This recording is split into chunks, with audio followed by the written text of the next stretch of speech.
chapter 39 of the Srrws of Satan, and this book only has 52 chapters to it. So I am closing in on the end here, and indeed Romanes seems to knows as he's telling it in retrospect that he is closing in on the end here.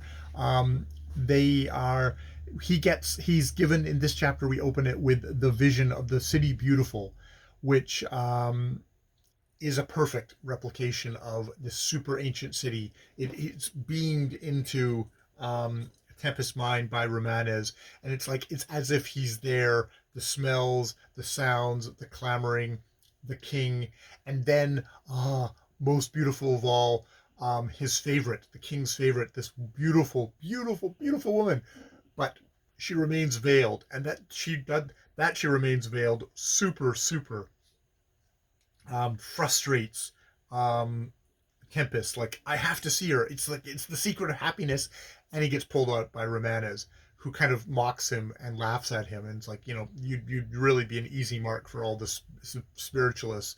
And he suddenly, Tempest finally, maybe after all this, finally clicks to exactly how evil Lucio is, how sarcastic he is, how biting he is, how his hatred for mankind is amply shown. All this stuff, uh, it's like he gets this horror, and they're in Egypt, and they come to a tomb site, a archaeological site.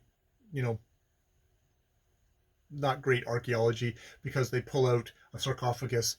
There's a coffin, and they open it into their presence, and it's a dancer, and it's like it's a dancer was commanded to commit suicide by poison for her many sins by the king, who she did it in the presence of the executioners of the law, uh, and they unwrap the mummy because it's terrible archaeology, and even this brown parchment-like face, all that's brown parchment-like skin.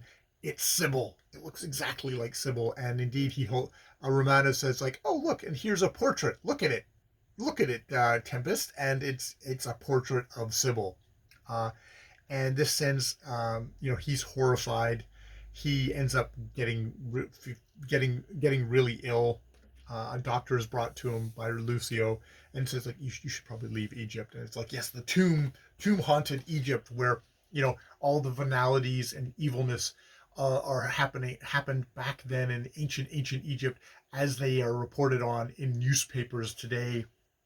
And he gets back, but of course, who does he's it's like, so they leave, but of course, who does he set to trusting everything is Lucio, because he's kind of like, oh, he's okay, and so it's gets back. So they're back on the flame, going as I thought, for France or England.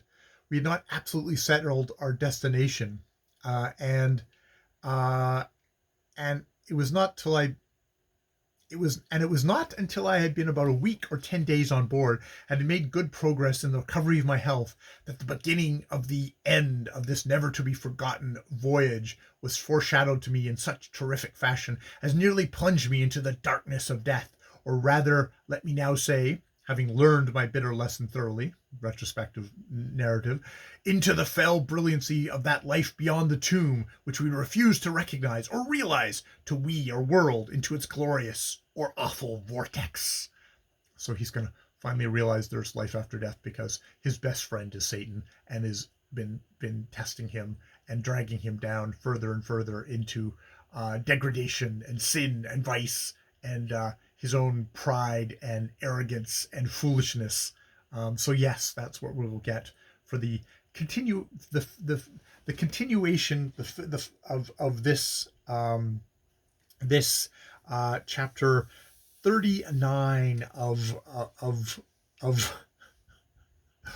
the Srrws of Satan, and then we'll have 40, 41, 42, and then that's the end. That's the end of the Srrws of Satan, which is, it's pulpy. It's very serious.